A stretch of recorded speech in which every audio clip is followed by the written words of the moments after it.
Everything inside me open and rescue was going on. Nobody was making an attempt to rescue me. You know what I mean?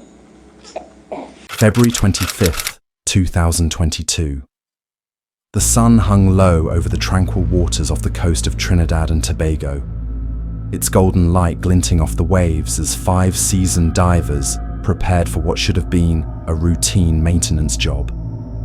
Among them were men with decades of experience, strong, capable, and no strangers to the risks of their profession. Their mission?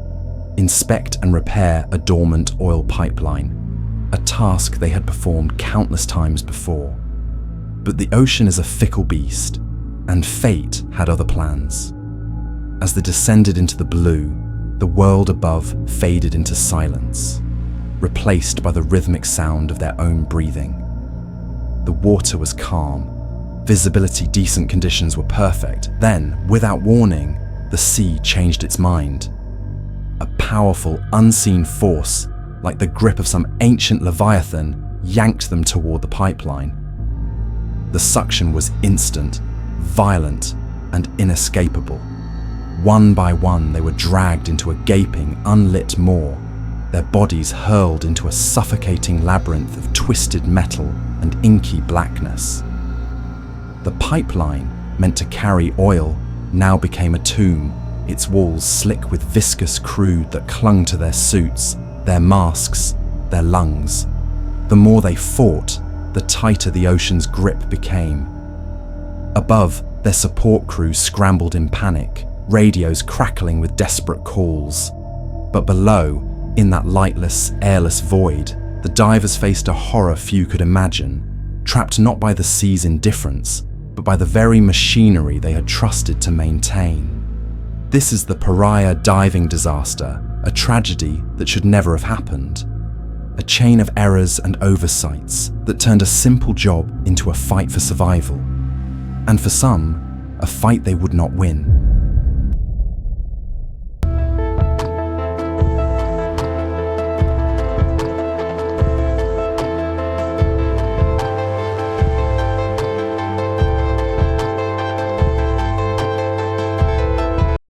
Faisal Kurban, Kazim Ali Jr., Rishi Nagasa, Yusuf Henry, and Christopher Boudram. 5 men, each with years of hard-earned experience beneath the waves.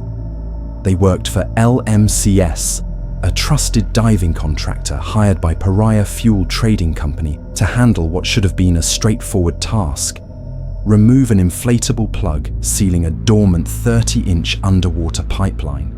The pipeline itself was a massive steel serpent, lying in a U-shape along the seabed, connecting an oil unloading berth to the refinery.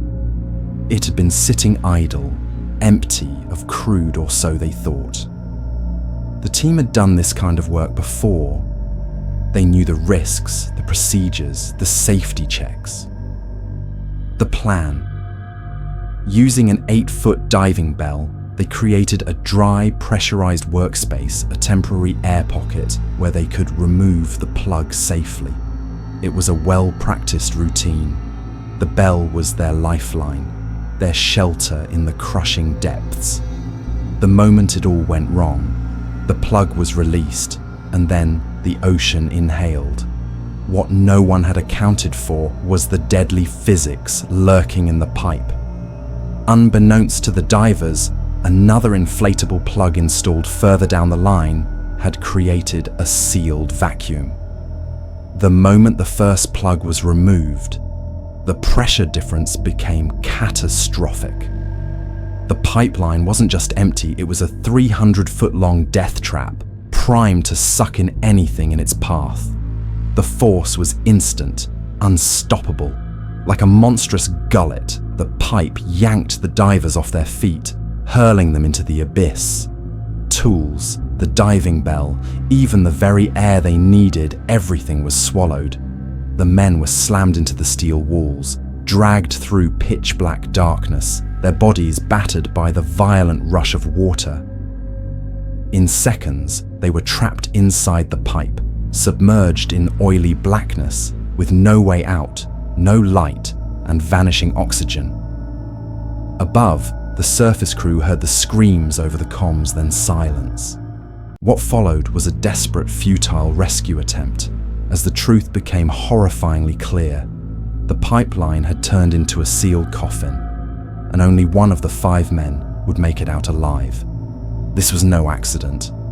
This was a disaster waiting to happen, a chain of miscommunication, negligence, and fatal oversight. And the worst part? It didn't have to be this way. For nearly a minute and a half, the divers were thrown like rag dolls through the pitch-black pipeline, bones cracking against steel, lungs burning as they gasped for air that wasn't there. The force was unrelenting, spinning them in a nightmare whirlpool of oil and seawater. When they finally came to rest, they were over 1,200 feet from the dive bell, their only lifeline.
The darkness was absolute except for the faint, eerie glow of a GoPro camera, still rolling, capturing their panicked voices as they struggled to process what had just happened.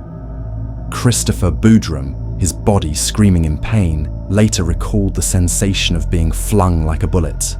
Completely helpless, his regulator ripped from his mouth as he choked on seawater. Inside it was like an unbelievable nightmare. Your eyes burning. Every time you try to open your eyes, it's burning. You're pitch black, you can't see nothing. Your throat burning. Your ears ringing. Your body sore. With no rescue coming, no voices on the comms, no signs of help, the men knew they had one choice. Crawl toward what they prayed was an exit. But the pipe was a death maze, alternating between air pockets and flooded stretches where a single wrong move meant drowning. The air they did find was thick with fumes, each breath searing their lungs. Battered, bleeding, and with broken ribs and oil-clogged airways, they inched forward. Chris, the least injured, took the lead, guiding the others through the suffocating blackness. But then, disaster. They reached a fully submerged section, a wall of oily water blocking their path. With only 2 oxygen tanks between them, they all knew the truth. Not everyone would make it. Chris turned to his crew, his friends, and made the hardest decision of his life. I have to go, or none of us survive. Leaving the others behind, he plunged into the flooded tunnel, swallowing mouthfuls of oil as he fought through. At one point, in his delirium, he bit down on a broken regulator, no mouthpiece, just bare metal, clamping his jaw shut, just to steal one more breath. Miraculously, after hours of agony, Chris burst through to the surface alive but forever scarred. But for Faisal, Kazim, Rishi and Yusuf, still trapped in the depths, the clock was running out. And with every passing minute, the ocean's grip grew tighter. Their fate now rested in the hands of rescuers who weren't coming fast enough.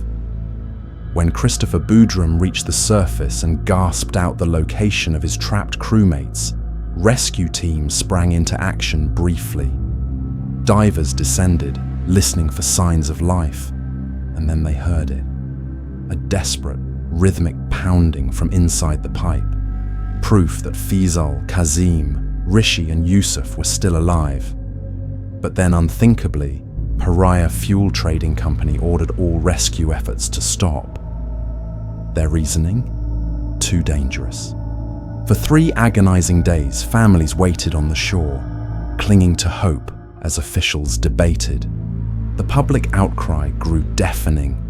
Why weren't they trying? Why were these men being left to die? By the time recovery teams were finally allowed in, it was over. Official reports coldly stated the divers had likely succumbed by Saturday, but some evidence suggests at least one man held on until Monday, his final hours spent in darkness, waiting for a rescue that never came.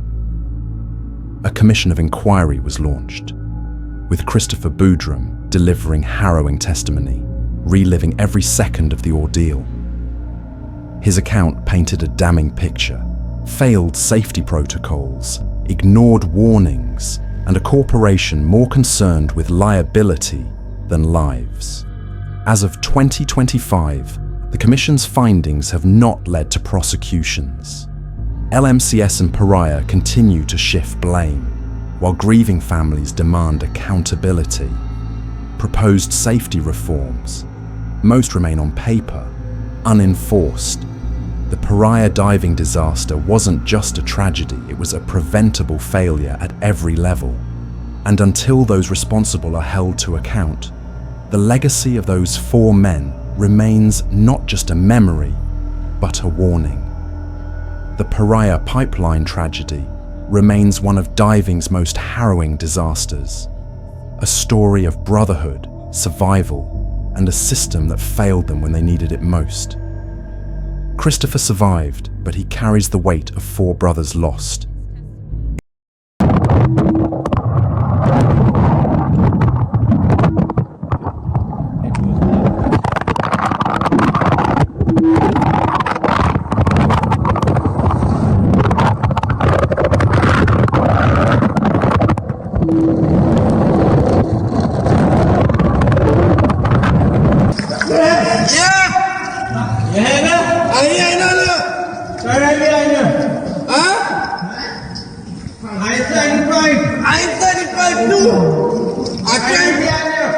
I'm trying to come up. General. Yeah.